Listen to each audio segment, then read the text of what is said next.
Yo, hey guys, it's been a minute since we shot content for EyePower. I know you missed us, but now we're definitely back. So we got some new exciting news for you guys. The first thing is Elijah just got his Black Magic camera that he's been praying for a long time. I personally just bought a new ceremonic mic, which was gonna help us improve our audio quality. Now, it's been a minute since we've been producing content, so now we're back in motion. We can show you what we've been working on.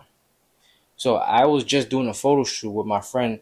Her name is Diamond, and she recommended me that I go to this Conscious Award by Billy Carson. So I never heard about it before, so I said, let me go check it out. And as I was viewing the panel, I seen that there will be some big names there that were nominated, such as 19 Keys, Chaka Bars, and Billy himself. Now, I do know that if we plan to go to this event, that our interview style will be different because we usually interview people that's in a contained environment. So we decided to go anyways, and as we arrived, we seen that there were a lot of people to interview. So to make sure our setup was working, we decided to do like our first test interview with a brother called Kirby, and from there the rest was history. Dream, so it's hard to actually live that. And then second of all would be in a nice way. It's kind of like you're saying, like, for example, your parents, people be living their parents' dreams, or what they see from Correct. online, But social even media. That even more so. I mean, a lot of times your parents will have the right guidelines for you, but social media is gonna steer you off. Gotcha. And what I was gonna say is, at the end of the day, you just kind of gotta have some guts. Kind of have to, in the best way possible, hold your nuts. Oh, you don't want to see them retention. You know, How long you on right now? I won't say that. Okay, yeah, right. But a lot of people are scared to jump into certain things, so you just gotta jump in. You know, Gotcha. That's what I mean by that. Okay, but cool. that also is very important. Okay, so where can people find you on social media to support your business? My social media is Kirby, KERBY_MP. MP as in M, mom, and P as in player. Player. Okay, I got you. So, and how can they support you for the people that's watching? I would say, of course, you can follow, like all the stuff like that. I mean, I don't really need support like that. I would say, support your fellow man. And then get back to me whenever you got a chance. But I don't need support like that at this moment. Okay, got you. I'm just working hard, to say the least. Right. And your name? Nawa. Nawa. Yes. Nice to meet you, bro. Thank you. So today we have with Chaka Bars. Chaka Bars. So Chaka Bars, how did you know what to do in your life as far as like helping others and crossing your journey? I think I really just listen to God, and what God is spirit. Spirit is your intuition. Your intuition always knows what's right and what is wrong, and you don't need to be religious to know what is right and what is wrong. So when you find that calling, like the guy was saying a while ago, many are called, but very few choose to answer the call. Okay. When you find that calling, answer it, and you'll find out what you need to do. So for the people that don't answer the calling, what happens with them? Limbo. They're going to be fighting a spiritual battle, because your purpose or your spirit is who you are, and then this ego, in a war between these two things, you'll be forever lost until you win that war. Some people never make it out of that spiritual battle. They turn to junk food, alcoholism, sex addiction, etc., etc. The people who do make it out of that walk into purpose, and then they'll be able to live a good life. Right. Okay. Got it. So what Shaka is telling everyone is that it's best to live when you're living on purpose and your passion, rather than what other people are saying and telling you what to do. Because it's like the only people who fear death are the people who are not living their purpose. Because if you're living your purpose and you die, it's God's will. Wow. So you said the only people that fear death are the people who are not living right. They're not living their purpose. If you're living your purpose, then you'll be able to live fearless if you are living in purpose. And if you are not living in purpose, you'll always have regret. Okay. Yes, I did hear a quote. They said regret is worse than fear. Way worse than fear, because you can live with fear, you can't live with regret. Just like you can live with your parents being angry at you, but you can't live with them being disappointed. That's true. That's true. Thank you. And the last question for you is, what would you want to say for the people that's watching on like the best way to get things done? So once you got the idea, like for example, the idea is for me to go to the store right now. How do the people that's watching take action steps on executing the idea? Because there's one thing to get the download, but it's another to like act on it. Figure out what your organizing principles are, because organizing principles will turn your theory into reality, right? You might have a theory or an idea that you're going to go to the store, but actually turning up and going to the store is two different things. And a lot of people have cognitive dissonance, which one of my friends taught me a long time ago is the space between what you think of yourself and what you actually are. So when you move from this vision to action, that's when you become an activist, and you get other people to do that. Right. You can't act on anything until you are able to move from procrastination into actualization. So actualization is where you want to be. Think about it, then do it every time. Don't just think about it, because if you just think about it, then you're going to destroy your own confidence. All right. Okay. Thank you, Chaka Bars. We appreciate the interview, and thank you for everything you brought to us. Thank you. Yes. So this is an interview we decided to have with the Human 13. He's very knowledgeable with AI and how it works. We know that with AI, it's definitely going to be the future. So he was able to break down how AI connects right back to nature and how for every problem there's a solution. It's funny, bro. Like, I've always been obsessed with sci-fi first, so I'll start there. Like growing up, stuff like The Matrix, Ghost in the Shell. I'm a big anime fan, and all of these shows, you'll see, the computer can talk. It knows something, Right. And, so that idea just fascinated me. Sci-fi and stuff. But I was a musician for years, and I always had this joke. I said if I didn't master music or if I wasn't successful in music, I'd go build robots. Right, so. COVID came, I couldn't perform. I was a producer, I played guitar, keys, and stuff. Okay. And that limited my ability to perform and do shows. So I picked up programming, but I didn't just go into coding, games and stuff, or websites. I looked into what would be the most impactful and most profitable things, involving programming. Yeah. Within the next 10 years, artificial intelligence and blockchain came up. So whereas a lot of people were trying to figure out how to interact with blockchain or how to interact with AI, I took a whole different route. I said, how can I build these things from scratch? So I learned how to build a blockchain from scratch, built my own blockchain. The goal was to get our community on our own currencies, using our own transaction value. If you notice, the only thing somebody can pay you for is your time, energy, and attention. Yes. You go to any job, they'll say time, energy, and attention. That's what they give you money for.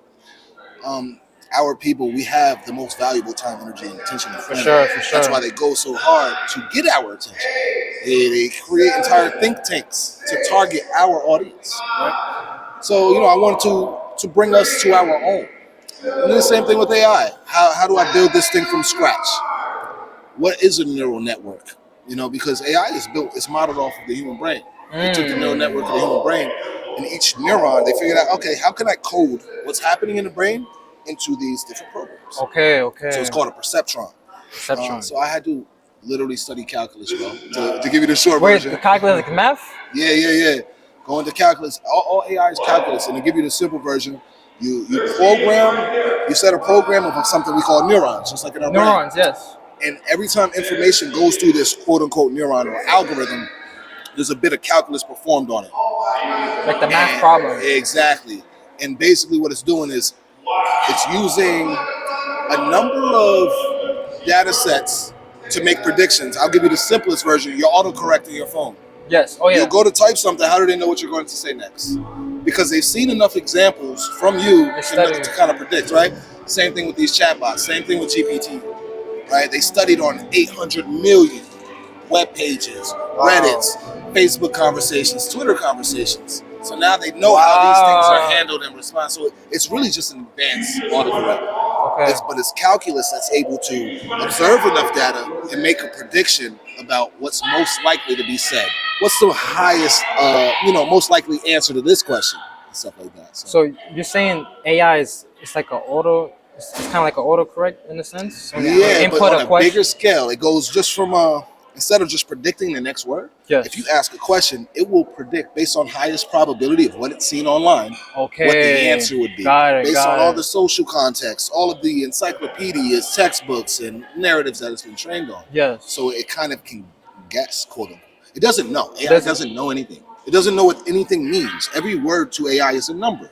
However, when the words get converted to numbers when you talk to a chatbot on the back end.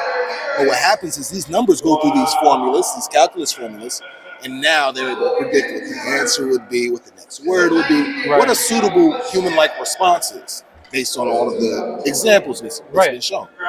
There's only so many ways you can answer, hey, how are you doing? What's up? There's only but some exactly. Right? So those are called greetings. Well, after the AI sees a million greetings, it knows how to handle damn near more than we can think of. Right. So it has more responses than we'd even imagine. It's trained better on the human experience than us, or at least human language than us. Right. It'll never have our experience because it doesn't have our sensory mechanism. Right. So it just reminds me like when you mentioned about the AI is based on the brain. Yeah. I remember I seen a picture saying like the first computer chips that like map about how the brain is and all that. Yeah. And I know that everything is like 0 and 1s. Right. And is there like a correlation with AI and quantum? 100%. Like qubits? Good question, bro. So like when you get into AI is simulation. AI learns based on simulation. Yes. Right?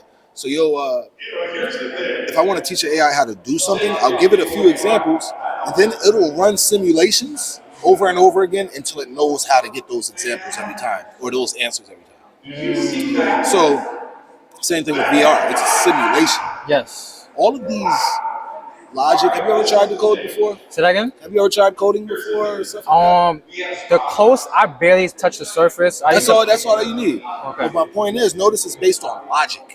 It's on logic. This works or it doesn't. So like masking, yes or no? Right. Let's get it done. All of these things. So like it has to conform to mathematics. Y'all good. Yeah. Y'all good. Enjoy. But code has to conform to mathematics, right? Okay. So what I mean by that is programs are language mixed with math.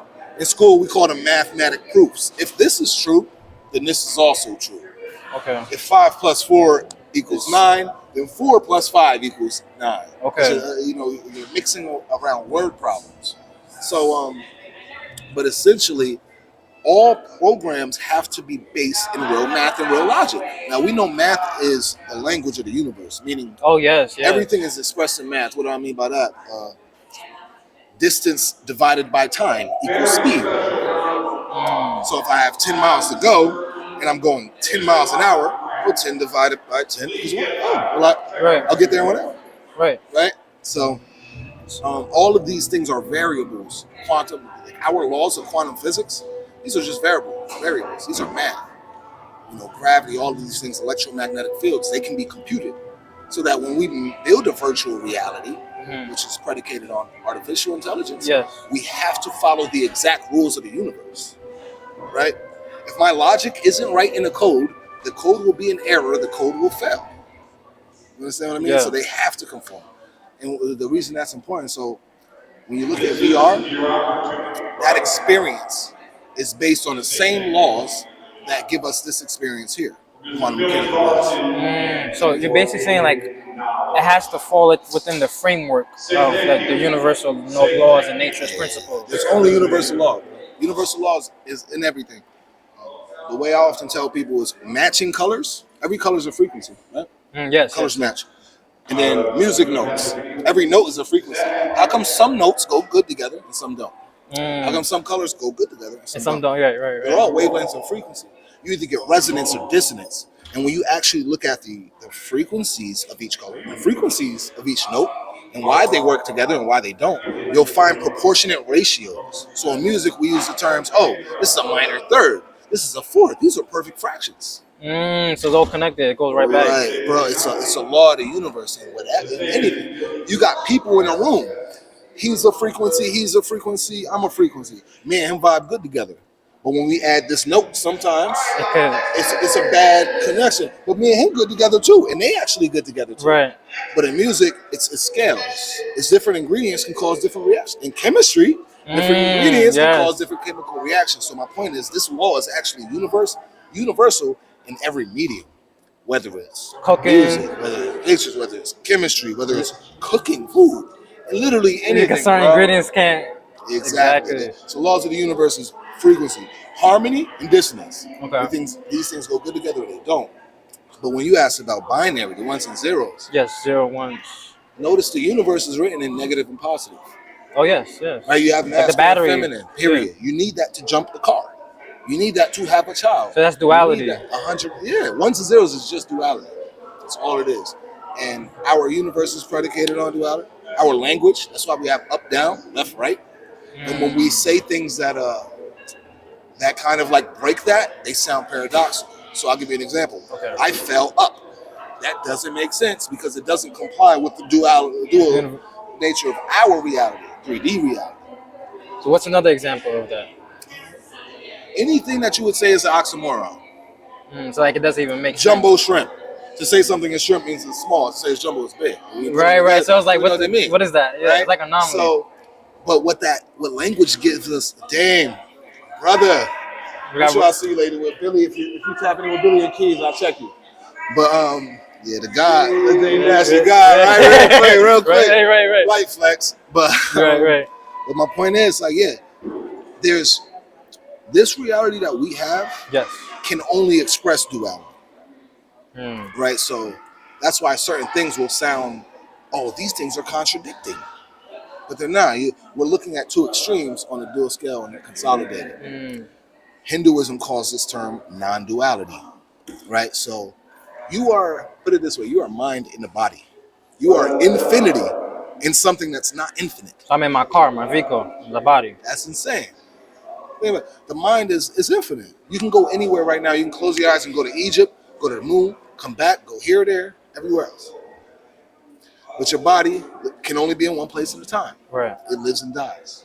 That's a paradox. You have infinity in something that's temporary. So what I mean is, like, although our reality is ones and zeros, masculine and feminine, the base reality, God, the creator, made sure that it's beyond that, non-dual. The true self is not dual. It's transcendent of this. However, this reality can only express the lower dimensions of self. So that example when you said jumbo shrimp, right? You said that's called, what's the word? An oxymoron, or kind of like a contradiction. Okay. Oxymorons. So are we oxymorons then, since you said non-duality, right? On purpose, though. Because when you look at the laws of the universe, you look at everything that, it's supposed to be, the mind can break all of them. You can close, if you have a good enough imagination, the fact that you can go anywhere with no time, you and I both know that to go anywhere, it's going to cost you time. I spend time. That's our currency. I pay attention. Those are both, again, like I said before, time, energy, and attention are the only things that you can get money for. Money just quantifies it, right? But in the mind, none of those rules are real. Those are three-dimensional physical laws, not quantum laws. The mind is quantum, right? So it gives you the ability to reshape your environment, quote unquote, imagine a different environment, put your consciousness or perspective in another place that it isn't locally. When we say local, we're talking about the human body. Yes. This is an instrument, bro. This is a machine. It's just an organic machine. So one of the things I teach is how nature is all algorithms. There's a method to the madness. 100%. What are our genes? Our genes, they will tell you, is code. Your genes are coded. Your DNA is encoded. Right. When you encounter a virus, your white blood cells will try to figure out and decode this virus and come up with an immune response for it. Yeah. Just like computer code, bro. So, when we have children, or every experience is kind of programming instructions into our DNA on how to respond and react to it. That awareness that we are organic machines, so it kind of gives you a whole different view on technology. It's like any science, anything technical. And this is kind of why I've been successful in AI. It's because I study nature first. Say that again for the one time. For AI, when I'm programming, when I'm coding, when I'm doing anything, I study nature first. Because, again, nature's processes are a way to solve anything. For growth, the way that seasons happen, the way if you get sick and that you heal. Nature has the algorithms and the solutions for any problem you can encounter, right? Is there like an example of that? Oh, I got a dope. I was in Costa Rica, and I was in the mountains, and a tree had fallen over. It was an old tree. It was blatantly obvious this tree was very old, right? Yeah. Tree fell over, and the branches were now on the ground. Okay? Okay. The branches started digging into the ground and becoming roots. All right? So what used to be the branches that reached towards the sky were now the roots that were digging into the ground. Okay? Adapted. And I sat, and not only that, those branches that became roots, the tree actually became an ecosystem for other plants. Oh. Now check this out. Okay. People would just see that. They would just see nature. I went home, and I was like, how can I create a neural network, an AI, that when it learns new things, when it branches out to learn new things, and this model now becomes irrelevant and it needs new information, how can these things that are branched out to learn serve as the root for another model? Meaning, how can all of this knowledge that it learned become the foundation? How can I create a model that knows this stuff already in its structure and then can now foster a new ecosystem? Kind of like how you'll have an experience, you'll have a number of experiences in your life, you'll have a child, and hopefully you can give a child some wisdom very young, that they don't have to wait until they're 20 to learn. Yes. So what I mean is the branches, the stuff that you extended yourself to learn will now become the roots in your children, bro. That's a natural law. Wow. It's not something that we can change or rewrite. It's just how the universe works. Wow. You know? So that's just an example. That was a good example. I know you have to go soon, so I have two more questions. The first one would be, as far as like AI, right? Do you think, because there's like a lot of people are divided on, should we use AI? Should we not use AI? Are we giving up our own intellect and consciousness to rely on another system instead of using our own? What's your thoughts on like AI? Do you think it's like a beneficiary tool for everyone? Should there be like a balance when you use AI? There definitely should be balance, right? AI taught me one, especially like training AI. I build them from scratch and I train them. When I'm showing them something, they go through this thing called epochs, and they get better every time. Like, and to give you an example, I train an AI on the Harry Potter book. I show it a Harry Potter book 100 times, and I say, hey, write a line from a Harry Potter book. The first ones will suck, but the more I show it a Harry Potter book, the better it'll get, at being able to present a line similar. So my point is but what that teaches me is trial and error. Every time that it goes through an iteration of looking at a Harry Potter book, it'll get better. My point is, the first AI I ever programmed, the first AI I built, and instructed and made sure was perfect, was my own ego. You have the ability to train and program your ego. How? With your affirmations. Language is programming. Your behavior, your choices. These are things in your program, your daily habits. That is your program, right? And the algorithm is a set of steps to get something done. So if you want to go grocery shopping, you need these 3 items. So, algorithm says go here. Well, what if they don't have them? And you just wrote in your algorithm to go there. The program will fail because they don't have them. So you have to create other steps just in case. If they don't have it here, go over here. Now we're programming. So the brain is already hardwired for these mathematics and for the way these programs work. But I had to curate my ego to be undeterred, to make sure that it knows it can learn anything, do anything, that it remains disciplined and committed to every goal I set. That was the first AI I built. The ego, that's the voice in your head. No, don't do that. I don't feel like getting up. Again, but if we listen to it, we allow it to win, then now it becomes comfort. That becomes a part of our programming, biologically, mentally. So by being able to rewire that voice inside my head, the me that I talk to, I was able to redirect my life and end up in a whole nother space. And now I'm to a point where learning how to do that has changed my ability to program AI. And programming AI has help my ability to program myself. Hey, errors are the only way to improve. How am I going to know what's wrong with the program if I can't see the error? So when the error says, hey, you have a problem here, I'm able to address that problem here. What's one of the biggest problems humans have? They can't admit a problem, right? They can't admit fault. It's the ego, bro. 100%. So, you know, everything that you're talking about as far as like the AI and the tech, it just reminds me of the human, like the human experience. So like, you need to train and learn. So why do you think, what's my moniker? The moniker is human. Human. Oh, the human. That's why all connects, comes right back. Exactly, bro. Yes, because it just reminds me of like, okay, you're training something, it has to learn. That's what we have to do as humans. Like I want to learn how to paint. I want to learn how to fly a plane. You got to train and develop, fail to like keep going. Do you believe that humans have divinity, that we have an aspect of God in us? Absolutely. Yes. Right. Do you believe that God is perfect? God is perfect. Is God perfect? What's your definition of perfect? Meaning, like, what context?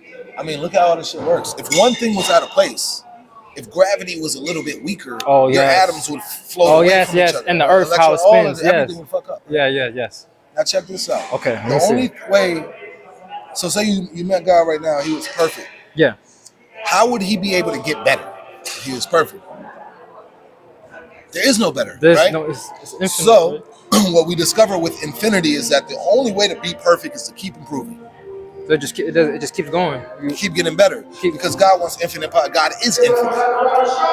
And infinite possibility manifested becomes our universe. How can God create and continue building the universe if it's already done, if it's already perfect? So through us mastering the ability of trial and error, fixing things that could be better, that's divinity. That's divinity. You know what I'm saying? Wow. So to wrap this up, what is one thing we would say for the people that's watching, especially people of our color, as far as like finding who you are and finding out your mission in life and what to do?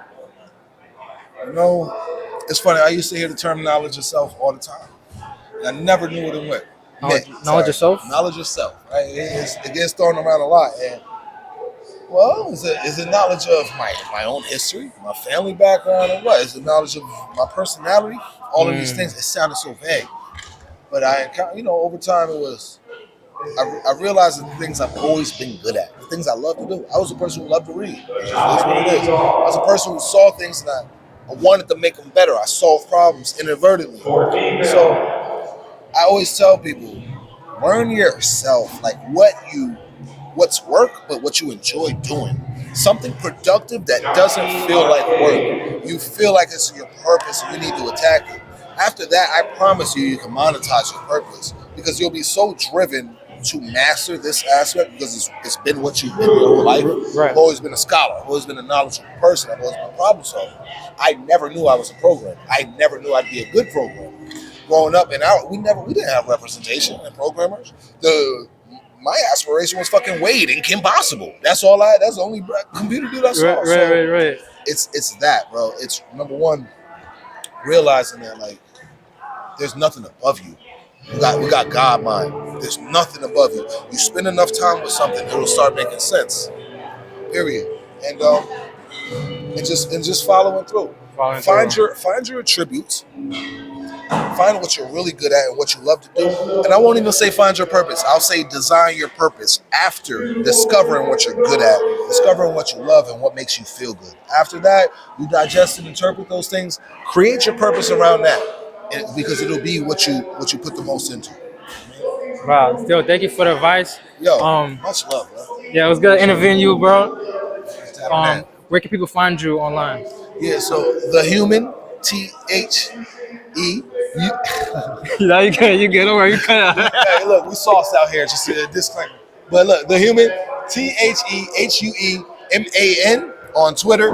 And then on Instagram, it's the same thing plus 13. So THEHUEMAN 13. 13. Tap in. And do you have any classes or teachings that you're teaching in the community? I do. I had the university, which teaches AI, teaches blockchain, and how to program them from scratch. So if you're interested in becoming an AI developer or blockchain engineer, you can tap in with the university at thehueman.io, THEHUEMAN.io, and we get you right. Okay. Thank you, man. Here we got the beautiful Star. Yes. Nice to meet you. Nice to meet you. And my name is Nawa. So I want to know what brought you here to the Forbidden Knowledge Awards? Well, I followed Billy for a long time, and so I actually awaken a lot of people. I'm a holistic practitioner. Oh, for real? And so my old boss, I kind of enlightened her in like 2018. And so she sent me a message. She said, "Hey, I'm going to go check out Billy Carson. Did you know he's doing this event?" And I said, "No, I got to be there." Right. So here I am. So what topic did you gravitate to from Billy? Because Billy talks about a lot of things from like consciousness, aliens, Right. Universal principles. What was like All of them. your niche? Listen, so I do hypnotherapy. Oh. And so a lot of my clients, they don't know each other. And they come and they remember these other lives, para-lives, future lives, past lives. And I've had several clients that remember star-seeding the earth, and all their stories, they match. And so they call themselves different things, like Lyrans. This is the Lyra constellation. The Right Lyran here. constellation. When he started talking about that Anunnaki and the Sumerian tablets, it resonated so much with what these people were doing through regression therapy. And so that's what sparked me into Billy. Like, that's what initially intrigued me. That was like that point, like that spark right there. Yeah, and that was back in like 2014. Wow. So you've been on the journey for... Right. Wow. Yes. So how did you even get into hypnotherapy? Can you explain that for the people that's watching? Yeah, so I actually had a nervous system malfunction, and so they diagnosed me with multiple sclerosis. And listen to my words carefully. Okay. They diagnosed me with Yes. multiple sclerosis. And I said, nah, I'm living to live.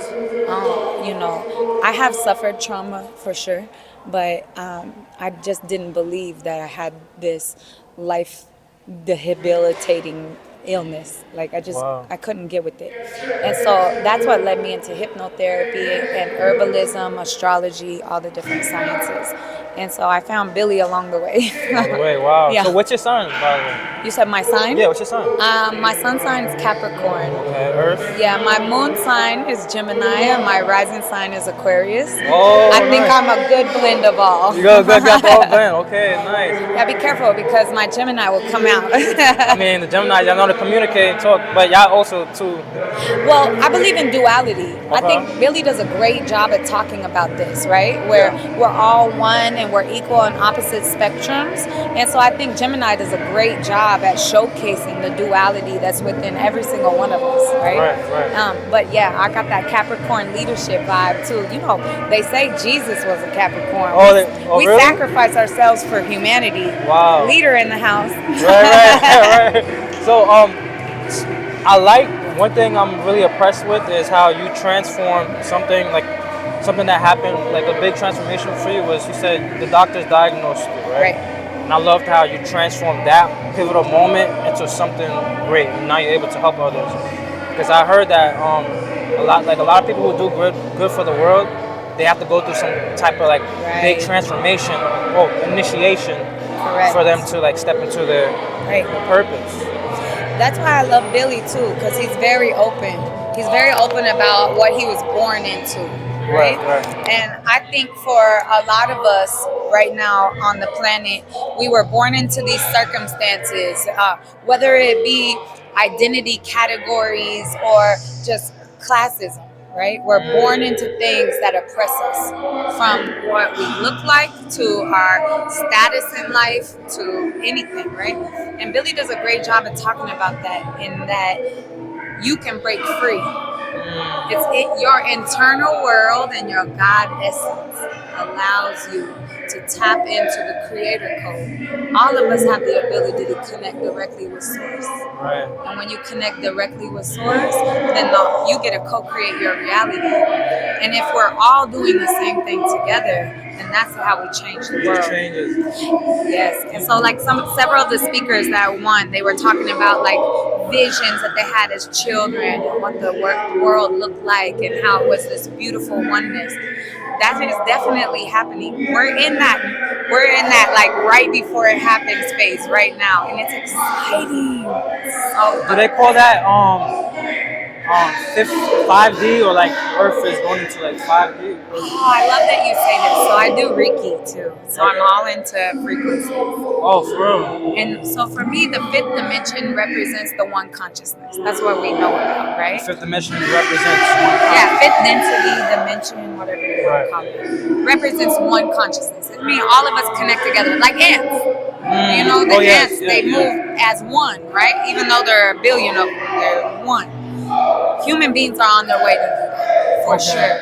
And so I used to follow a lot of different sciences, and they say once we reach 10 billion, the population of 10 billion, our individual aura outputs will automatically overlap, so we'll all become one anyway, whether we want to or not. Right. But in terms of where we're at, I think it's theorized. It's theorized by a lot of people, right? Are we 4D or 5D? Who really knows? So, can you explain to us what in hypnotherapy, when someone does like a session with you, what is the process like? Like, that depends on who you're going to. Thanks for asking. That's a great question. For me, I created my own induction. So it's more like guided therapy. It's like guided meditation. And from that guided meditation, I ask you to call upon your higher self and go to a place and time where you specifically can learn what you need and take away. So you learn a life lesson, purposes, all of that from a different form that you've lived somewhere else that applies to this life right now. right. And then what I do that's different Yes. is I walk people through talking to their higher self. So when that life ends, I ask you to go to a life review and I call upon your higher self and I ask the questions that you give to me. So you come to me and say, I want to know X, Y, Z. Oh. And we ask your higher self. So it comes out of your mouth because I'll never tell anybody. Okay. I'm just a humble little person. You just helping them like swim. I'm the guide that asks the questions. So I orchestrate it, right? But I never give you the answers. You know the answers. We all know the answer. Exactly. I just recently bought this technology. It's so cool. What's it called?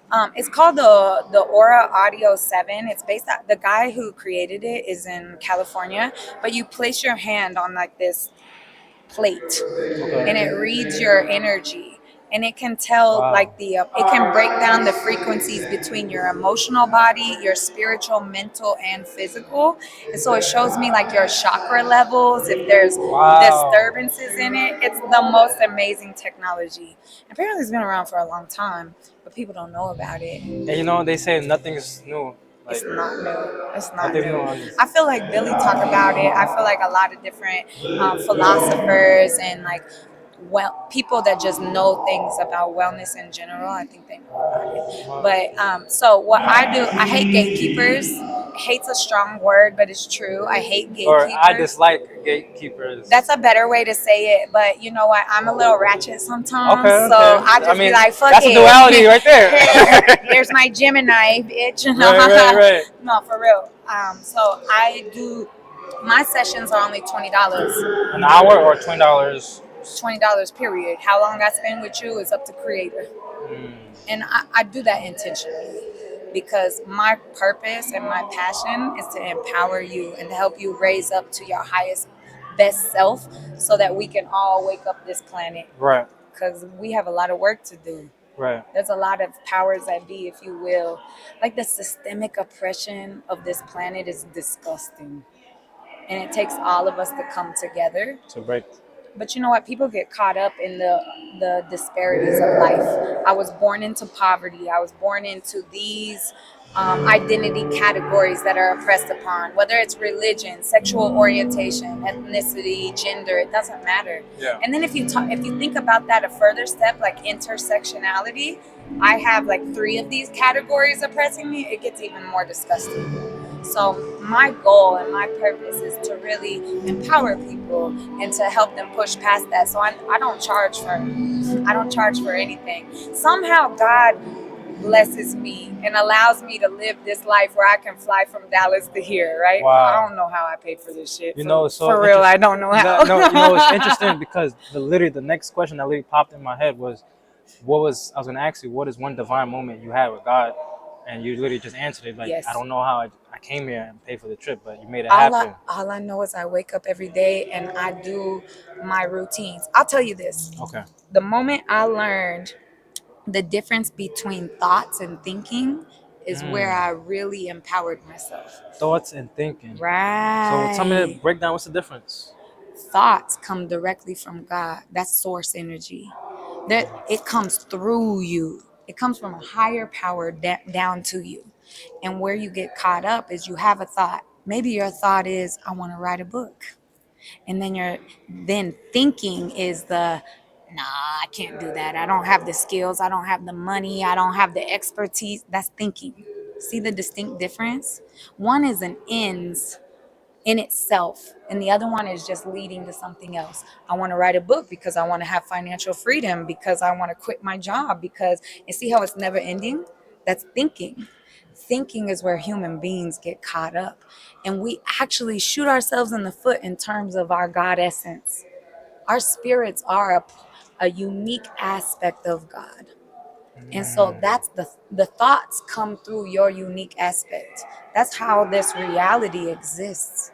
This reality exists because we all have different perspectives and different thoughts about this perspective. But your beliefs and your views were conditioned upon you. That's thinking. Wow. Thinking is going to catch you up, and it's going to lower your vibration, and it's going to actually make it to where it puts an end to your manifestation. You actually become your own barrier in thinking. Yes. So basically, the thinking, the thinking represents, from what I'm hearing from you, what you said, the thinking represents like self-limiting beliefs. Exactly. You said it perfectly. I tell people all the time, this is a limitation you're putting on yourself. It's a limiting belief. And so I do TikTok, and Okay. a lot of times, like, I get waves of haters every time I go live, right? Yes. Waves of haters. They come in, they hear my accent. They're like, why do you talk like that? They see who I am, and they're like, why do you look like that? One time, like literally yesterday, they said, I like your mom eyebrows. What? And I'm just like, Yeah. why are y'all on the other side living a life that's just so limiting? You're putting everything into stereotypes, everything into boxes. And trust me, I understand it, because genetically we're made up that way. Survivor mode is where we have to categorize stuff so we can be alerted to it. So we look for similarities. You got to understand brain and behavior. That's why I'm here, because these folks understand the difference between a brain and behavior and a thought. The thought is the consciousness. That's the universal energy. That's the infinite side. It's true creativity. And when you're able to get, I tell people it sounds contradictory. It really does. But you have to be in a place of thoughtlessness, no thinking. You literally have to be in a place of no thinking to be able to really hone in on your connection with Creator. And it sounds counterintuitive. Like, if you're like me, where you have bills to pay and kids to feed and all this other stuff, right? Family members to support, it's hard for you to stay in a place of thoughtlessness because you're too busy consumed with your day-to-day activities. You're too busy consumed with trying to make things happen, pay bills, and figure it out. But it's not for us to figure out. And a lot of religions confuse people, because they say there's a grand design. God has everything figured out from start to finish. Hell no. The universe is ever expanding. There's no way it could really know every single thing, right? Our source could never know every single thing. But faith is very important, because if you believe in the source, then you know that your needs are being met no matter what. You have to have unwavering faith. And sometimes our logical minds, because of society, pushes us out of that, and we end up fucking ourselves off. I'm sorry. Right. No worry, We end up messing ourselves up because we countermeasure ourselves. We combat ourselves. That's why I love when people. So I really like Kendrick Lamar, and he has a song where he talks about he's his own worst enemy. Oh, I absolutely believe that. Yes. We all are. Yeah. We're all our own worst enemy, because we let life consume. We let circumstances consume us, so much so that it takes us outside of our life purpose. We end up walking this path in this direction, when we're meant to be right here. And if you had faith, you would be right here. And for me, I got to a point for about 3 months. I was like, man, I lost it. I missed my purpose. I don't know what I'm going to do. But then I realized, no, this is where all the blessings started coming in. I moved into a condo, rent $5,000 a month, most beautiful view. Let me tell you, I'm not on anybody's payroll. You're on God's payroll. I'm on God's payroll. God paid for 15 months rent up front and was like, just do you, baby girl. Wow. All right. Honestly, I have no idea how it all happened. It happened so quick. But one thing I believed in is I believed it was going to happen. I believed that I was going to be doing exactly what I was meant to be doing. And as a Capricorn, I would overwork myself and I would over rationalize everything. I had to let that all go. I had to let it go. Wow. Because it was holding me back. Right. And the more I don't know, the better my life gets. Ain't that wild? Say that again? The more I don't know, the better my life gets. Facts. Like I tell everybody all the time, if you can say exactly what you know and what you can bring to all that, you're in no position to really be doing anything. You might can execute the things you say. You might can bring to the table the things you say, but your purpose, you're going to miss it. Your true creativeness, you're going to miss it. Of course you cultivate your skills. Of course you sit, but your practices and your devotion needs to be to your inner world and your higher self. And when you really root in that, it's limitless. No, all of this is limitless. All of it. Wow. And let me tell you, every person on this planet have an ability to astral project. And when you can astral project, you can remote view. Mm-hmm. Everything's happened at the same one time. You want to know your future? Go to it. You can. Speaking about astral projection, my brother actually he did that a lot, and he used to tell me like he was able to see a lot of different things, manipulate different things in his dreams and just feel things out. Yeah. And I never did it. I know a lot of people that did it. How I like when I have dreams as well, I see they just give me like signs for like something that's gonna happen or so. But that's a good subject, astral projection. Do you think you said everyone could do it? It's possible? Absolutely. And a lot of people, here's the thing I'll tell you. This is my advice to everybody. Pay attention to the emotions that are triggered in your dreams and less about the events. We let our rational minds, again, it goes back to thought versus thinking. We let our rational minds try to analyze our dreams. That's thinking. You're going to miss the whole point of it all. Your intuition, the part of you that's connected, the part of you that is God, that is in this individual, unique aspect called yourself, is talking to you in that space. All you have to do is pay attention to the emotions. The feelings are going to tell you exactly where you need to put your mind to, what you need to do. Right. But astral projection, aside from that, astral projection, everybody can do it. Everybody can predict the future. Everybody has these innate powers. Like we're all supernatural on this planet. Sorry to cut you off. I was gonna say, when I was doing a lot of studying back in like 2021, I found out like all these superhero movies that we watch or the characters, in some shape or form, they represent us. And yes, all the creators that like create these characters, like it came from somewhere, It sure did. So like my favorite analogy would be like X-Men. I feel like we all got superpowers. Yes. It's just if you activate them, and once it's activated, how do you move? Tap in. Yeah. That's all you got to do. You got to tap in. I call it creative code. It's like this. Oh yes, creative code. That's your did you coin that word or something? I haven't coined it, but I'm writing a book about it. Yeah. You need to. I call it creator code because there's dormant part of everyone's DNA that if you meditate and you open it up, you can reactivate this part of your DNA, and your direct connection with creator, it gets re-energized. So it's like, and that's when you're an X-Men. Right. So it's like a fossil becoming alive again. Exactly. You're waking up something that was dead. It's just remembering. It's remembering and waking up. Like talk about the awakening process, the layers to it. Really, you just gotta remember who you are. Yeah, Right. for real. Yo, Star, it was great You speaking with too. you. Just to recap everything, how what's your Instagram, your TikTok, and your website?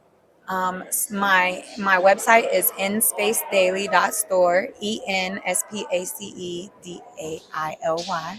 And my name is Star Esperanza. So I say Star SB Martinez. Mhm. You can find me on any social media, Star SB Martinez or In Space Daily. I have my business out there. Okay, cool. And for the viewers that's watching, Hey um, viewers.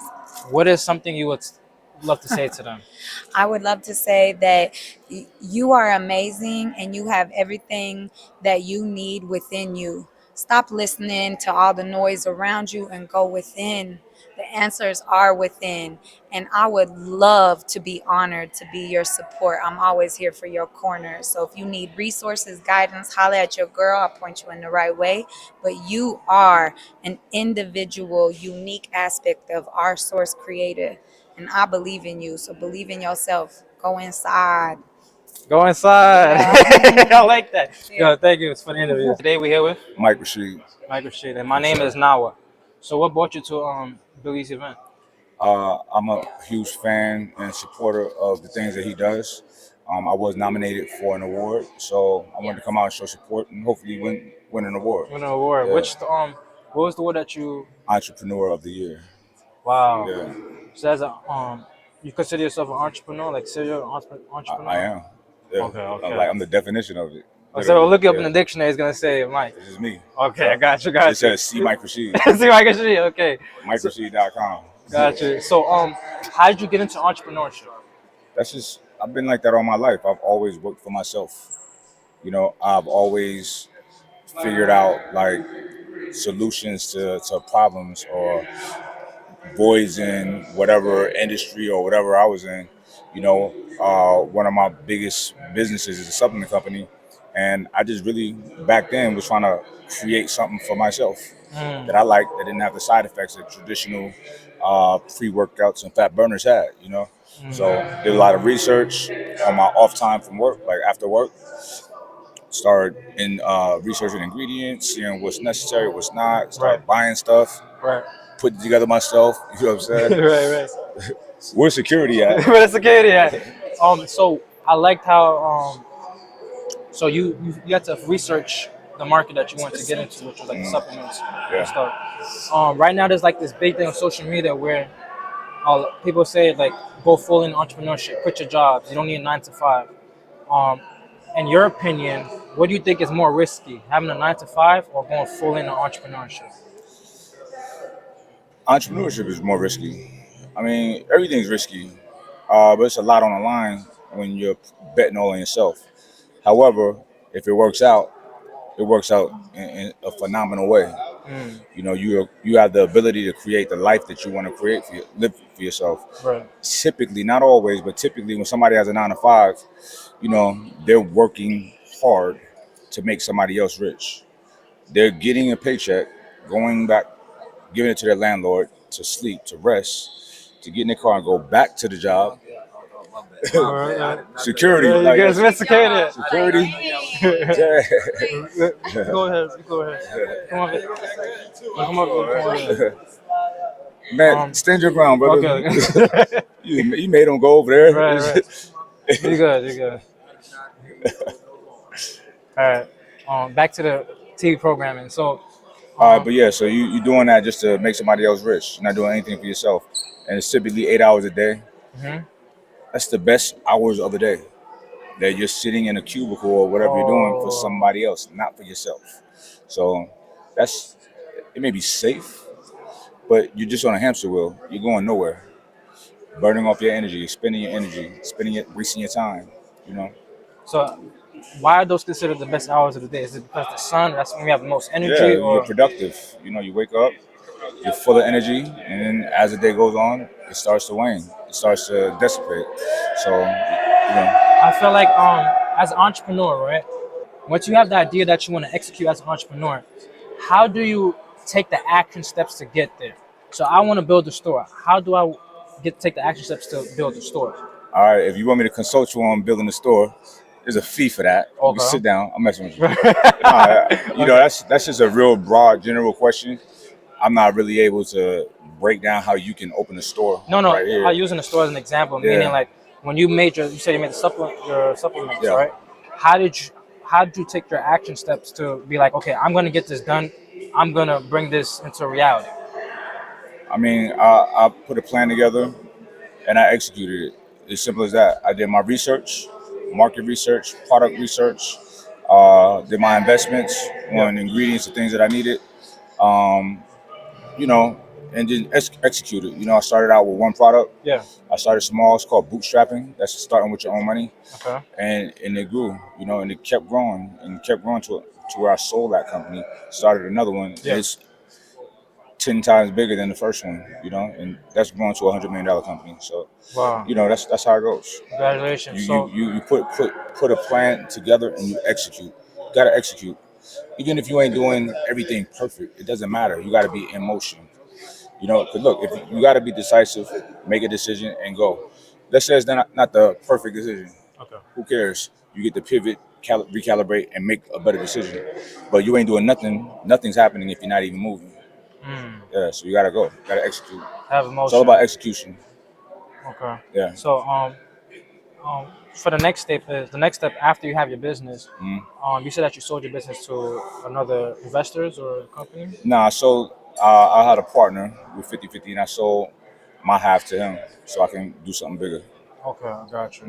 Mhm. And do you have any advice for the people that's watching? For like young people like me, I'm 23 years old.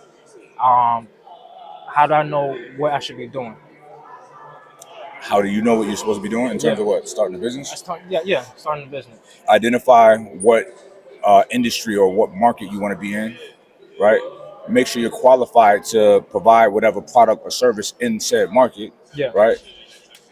Work on your marketing of your products or your services. yeah. That's probably the most important outside of having excellent product or service, It's the- and execute. That's it. It's not hard. It's not rocket science. Just go. Start, especially while you're young. You got more time. You have less to lose when you're young. So start and just go. As you're moving, you start figuring things out. You really don't even need advice from me. Like, Mm, I didn't have nobody to ask, right? I didn't have YouTube. I didn't have nobody to look up to, nobody to reach out to, consult me, none of that. I just got going, right? yeah, A little bit of common sense, a little bit of internet, and everything worked out. I got multiple huge businesses right now, you know, multi-million-dollar businesses, multiple of those. You know what I mean? yes. And I started out with one product. One Wow. product that I started on my off time from work, like after work. You know what I mean? So yeah, it's not. I'm gonna be honest with you, Okay. because a lot of people try to make it out to be rocket science. It's not. It's not. You gotta have an indomitable will, a high degree of self belief in what you do, and go. And as you're on your journey, things start making sense. You start figuring things out. Mm. You know? So like it all works out once you Yeah, start. absolutely. Just make a plan A and stick to. Don't even think about a plan B. Make it work. Got it. Make it work. You got to create your own reality. Right. Yo, thank you. Mhm. How can for the people that's watching, how can they support you? Just check out any of my businesses. Mike Rashid. Just Google me. Okay. YouTube, Mike Rashid. Instagram, Mike Rashid. Twitter, all of it. Mike Rashid. You see me. I'm out there. Okay. Yes, sir. All right. Thank you for the interview. I appreciate the Appreciate you, advice, my man. brother. Appreciate it. Today we're here with Oh, it's Brother Blue Pill. Peace. 44. Oh, So yeah. Blue Pillar 44. 44. Yeah, got 34s in. So Absolutely. Blue Pill, what brings you to the Forbidden Knowledge This is Awards? this is a piece of history. I had to be here to witness it in person. You know what I'm saying? This is a milestone achievement, and I think that everybody in the community, needs to experience this level of appreciation and excellence. Hmm. How did you how did you like connect with Billy? I think I caught on to Billy online. I started seeing his content. As very few people that look like us, have we seen in this space speaking the way that we speak. Hmm. So, when I came across his content immediately, I was like, okay, who's this? You feel me? And I was magnetized to not only his content, but it was something about him. You feel me? It's something about his particular personage, it was like, all right, this might potentially be different than things that we've seen before. Right. I first personally found out through Billy, through Gaia Okay, TV. Gaia TV, yeah. He just speaking about the Emerald Tablets, and just him speaking helped me. Yeah. He's a good speaker, Just that speaking, you can kind of tell the sincerity factor. I mean, if you've been in this thing long enough, and he just had that resonance, he had that sincerity factor and that seriousness. You know what I'm saying? That men should have when they're focused on something, when they're engaged in something, and they're going against the grain with that engagement.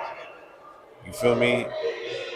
Those was the things that jumped out to me that I was like, I want to know more about this individual. Then I got to know him. You know what I'm saying? I got to meet him. We got the bill. Pulled up on him. Went to a few of his events. Did my homework on him as Yes, you well. gotta do the home. Yes, Yeah, and everything checked out. And he's an amazing individual. He's an anomaly to me. You know what I'm saying? And yeah. As far as like, I like what you said. Two things that I heard. The first thing was doing your homework on someone, and I feel like in this community, it's like the wild wild west. You can literally pop up, become somebody that you're not, and just like overnight. And you got social media to amplify it. Yeah. And so that's dangerous. Yes, it's dangerous too in no sense, because like now you got to use your discernment to see if like they're really who they say they are. Absolutely. And one thing that our community that does not have in abundance is discernment. Discretion and discernment is it runs contrary to itself for some reason, because this is the community of self-awareness and of awareness, supposed to be the conscious community, and they suck at discernment. That's interesting. Yeah, the very thing that is the thing that we built this community on is the thing that people have failed to do.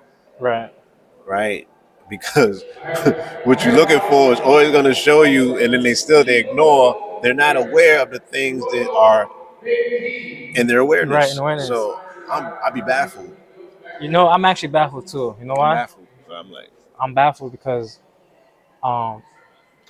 as we're doing interviews with people over here, and this is supposed to be a conscious event, there's people literally just like walking through the interview, and I'm thinking like, aren't you conscious enough to see that? Right, they're not aware of their surroundings. Right, so that basic level of discernment, that awareness is something that is all encompassing. So you should be aware of your spatial surroundings. You should be aware of what's, you know what I'm saying? Like, you should be hyper focused. That's awareness, hyper awareness, hyper consciousness. You know what I'm saying? And it's just certain things that we bring ourselves to that you don't do, like walk through somebody's interview or somebody's shoot. You know what I'm saying? You don't violate nobody's space. So these are ultimately, I think, I've always felt that this discipline, this road of consciousness makes better people. You feel me? If you get with what is being taught to you about yourself, because this is all about you. Right. You feel me? Right. It's funny when we talking about hyper focus and awareness. There was a time where I lived in a building and they had a hotel and they had a restaurant. So when you walk in, there's a sign that says "Go left" to go to the restaurant. And one day, me and my friend, the one who's really recording right now, we watched people go past the sign multiple times and ask, "Where's the restaurant?" When the sign says "Go left" to go to the restaurant. Right. And then it just shows me like some people are not really aware, like, how do they say they are? Yeah, I mean, awareness wanes, for whatever reason. But they say the devil's in the details. Right. So my whole thing is like, if you're not paying attention, you know what I'm saying? Something can always be potentially around the corner. You know what I mean? The things that you don't want, to necessarily run into, or that you don't want to coincide with. You know what I mean? You got to be hyper aware of these things at all times. I feel that, I feel that God is in the details, not necessarily the devil. I think the devil is the thing that's is the thing. And these are metaphorical concepts because I don't really buy into none of that. But you not being aware, you're gonna run into something that you're not looking for. You know what I'm saying? Yeah. So I think that the God is in the details. You know, your hyper awareness has you putting things together to be like, oh, okay, I can see God in places that, you know, other people might overlook or don't even consider because I'm observing the patterns, the details, the things that are subtle. You feel Right. me? So God is in the details. And so God is in the detail, and the devil is in.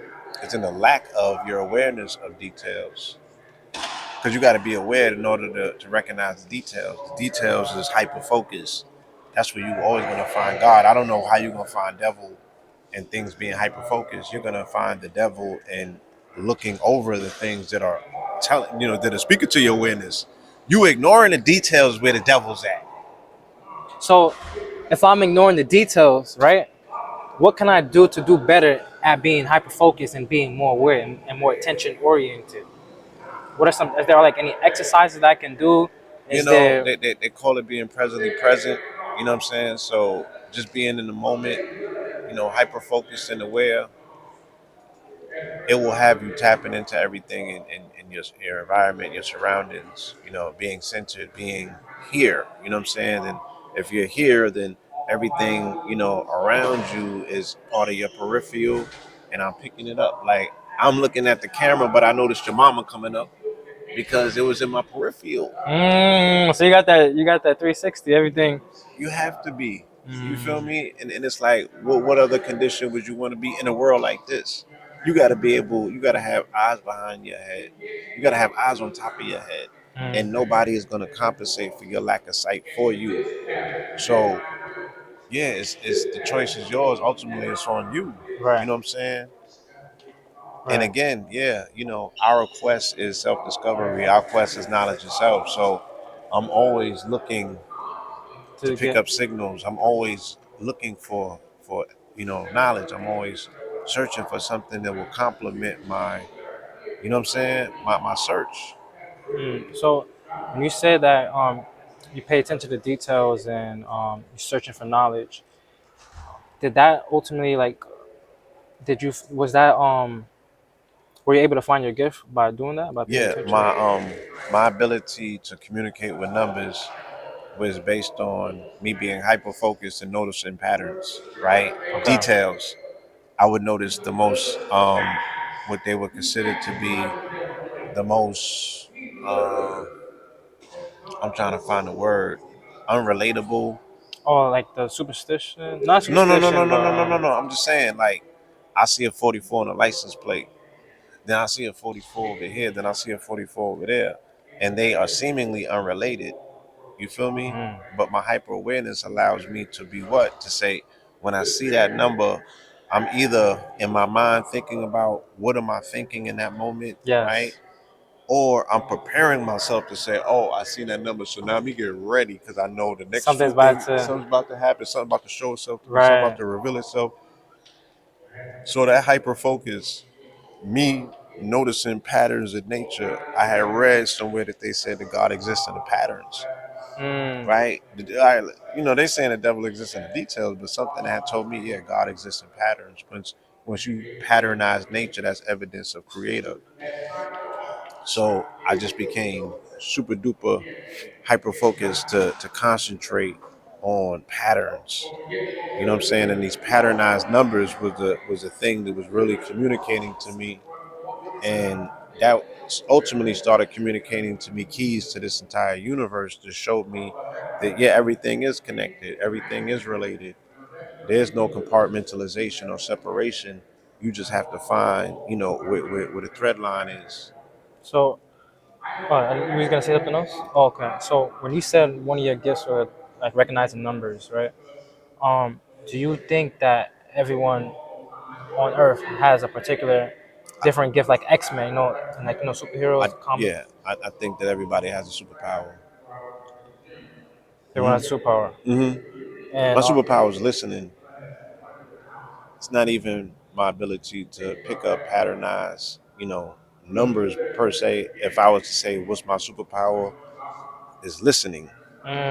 okay, and Because that leads to the. yeah, because by me looking at patterns, I'm still listening. I'm being quiet enough in my mind and contemplative enough to take time, You know what I'm saying? Right. To pay attention.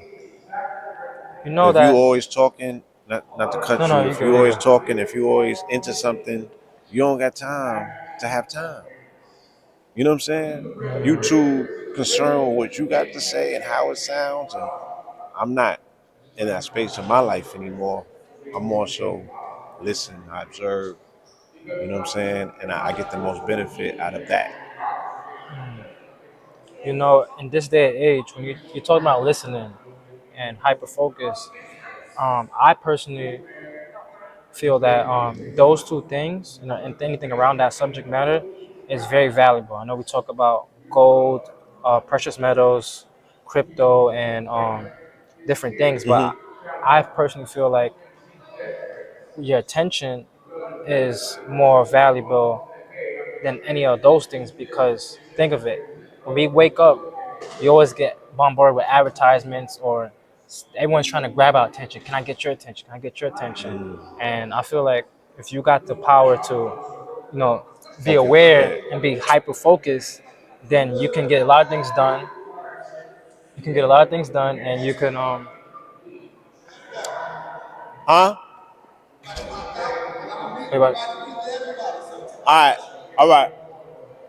Yeah. So, um, what are your thoughts on the attention and versus like those versus? What is your thoughts on attention versus um, let's say crypto, gold, and things in You're those talking about the matters? value, Yeah, the yeah. value. Yes. Yeah, Where do you think the yeah. value lies? Well, nowadays they say attention is the new commerce, right?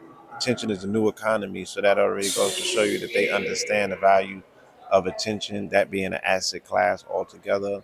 So I wholeheartedly, agree with what you said.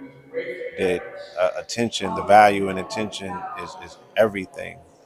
You know what I mean? Because like you said, advertisement wise, they're trying to extrapolate whatever assets that you do have with your attention. Let me get your attention so I can upsell you something or convince you to, to be something that you're not, you know what I'm saying? Take you off your path. You feel me? For monetary purposes, you know. So you gotta know who you are. You gotta be intentional about your intention. I'm intentional about my attention because I look at my attention as a currency. So I'm like, how am I spending it? Oh, now you can't get that for free. What's the modem of exchange? What's my potential ROI on me putting my attention here? You feel me? I'm Mm, thinking at all times where this is a business and I have to be compensated, you know what I'm saying, for me putting something somewhere, it has to be a return on that or I'm shortchanging myself. wow. So for the viewers who's watching, you heard what Blue Pill just said. He said, whenever your attention is about to divert or if you're about to like indulge in something, think about the ROI on it. Is it going to be beneficial or is it not going to be beneficial? Absolutely. Absolutely. You gotta weigh it out. You gotta think of your time, you gotta think of yourself as a business, and you gotta handle yourself accordingly as such. Because Right. nobody else is if you don't. You feel me? But the more that you do, the more people are compelled to see you as such and deal with you as such. You know what I'm saying? Because they're paying attention to you being intentional about your intention, and then that creates value. Because a person knows, then I gotta come at you totally different. Mm, You know what I'm right. saying? So Yeah, yeah, yeah. lead with the value. Don't lead with the finesse. You know what I'm saying? My time is important and I value it. Right. So And you know, ultimately, that goes back into detail, intention, attention, and the details. You yeah, know, yeah. do you have any words that you want to say for the viewers watching? Again, we spoke about this a second ago. I'll reiterate it because we're on camera now, and it's about trusting yourself. You know what I mean? It's about valuing, every aspect of who you are and what it is that you have to offer to the world, so you can walk around like, yeah, I'm worth, $44 quadrillion, and that's just the minimums. You know what I'm saying? And then people are gonna be forced to deal with you as such. You know what I mean? We need you to trust yourself, trust your voice, and the importance. That's it. The importance of being a listener and superpower being your super skill is that is gonna help you develop, right? That's going to help you develop, knowledge of what your voice is, your inner voice. And once you develop that inner voice, then you can develop a trust factor within yourself that I'm trusting me. Because you trusting anybody outside of you is not going to work in the long run. You feel me? They're going to let you down at some point. So what's your voice? You know what I'm saying? Do you know how to differentiate between what your thoughts are and thoughts that have been, you know what I'm saying, planted or what have you? So it's so important because that's where the discernment comes at. Your inner voice going to tell you, nah, we ain't doing that. You ain't doing that. Yeah, we ain't doing that. We ain't fucking with that. Oh, word? I don't even need to know nothing else. I'll do the research afterwards. I'm going to follow that internal urging. I'm going to listen to that internal dialogue. And I'm going to ask questions later. Because sometimes you don't got time for the inquiry. You know what I'm saying? Your big homie, your inner voice is going to be like, nigga, now, you got to go. Don't worry about how it's going to get done. Your life can be contingent and dependent upon you being able to listen to yourself in a split second. You feel me? How you gonna save yourself from yourself if you can't listen to yourself or recognize your voice? Because it's gonna be a split second decision. That's what, you know. I was touring the justice system last week in a youth camp I was there. We took the children to the courts in Atlanta. Yeah. And judge after magistrate, story after story, sheriff after sheriff, they telling these children about split second decisions equaling 25 years or life with no parole. Split second, 2 seconds at the most is the amount of time it takes for these decisions to happen that puts these children's lives in peril forever. So you got to know your voice. You feel me? Yeah, know the voice. Like Trey and Boys in the Hood. I don't know if that's too old for you. I watched Boys in the Hood. And they're telling Trey to get out the car. Like, yes. You gotta have that. Not only that, because that inner urging, you gotta. He had to be tall. He had to go against the grain. I don't care what y'all say. I don't care what y'all think. Something told me this ain't the move. I'm out of there. Got it. Yeah. Nothing else to talk about. So you gotta be that unapologetic, that go hard. You know what I'm saying? With your knowledge of yourself. You know what I'm saying? And that is the forbidden knowledge. You feel me? That forbidden knowledge is that you are the end all be all of your knowledge base. Everything else is external, it's cute, you know what I'm saying? But if it don't lead you back to you, it's a waste of your time. And with that, thank you. How can they follow you on at Blue Pillar 44? That's Blue Pillar, pillar as in, the columns, the pillar. Yes. And 4. Don't follow them on fake pages. It's straight Blue Pillar 44. Blue Pillar 44 on Thread, on Twitter, TikTok. Whatever. Yeah, I don't not really on. Okay. I don't have no. I'm on TikTok, but I haven't posted on TikTok yet. Okay. But they tell me my content is all over TikTok. So. Gotcha. And I know you mentioned Know the Voice, so I know you also have a YouTube channel called Know the Ledge. Know the Ledge.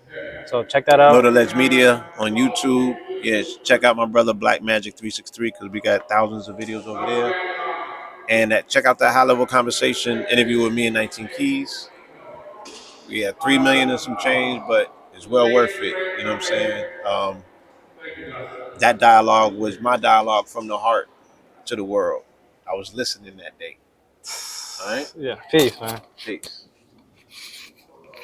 All right, we're here. I'm with Camille. I just met her right now. She's a tech woman from Texas. So introduce yourself. Yeah. Hello, y'all. My name is Camille Hall. I'm out of Austin, Texas, and I'm a software engineer. Nice, a software engineer. So in the conversation before it was recorded, I want to interview you because it's rare to find Black women in the tech world. So I want to, how you feel when inspired to be in that industry. Yeah, so I was keeping it real with you.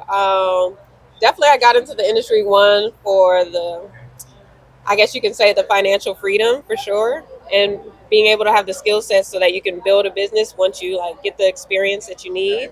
But also because there's a lot of technology that's being produced right now that we need our people to be familiar with how that technology works and be, in the thresholds in case anything were to go down where that technology is used for bad purposes. So we want to be able to use the technology for good. Like spook who sat by the door type thing. I don't know if you've seen that movie. Yes, yeah. Oh, okay. I'm familiar with the book.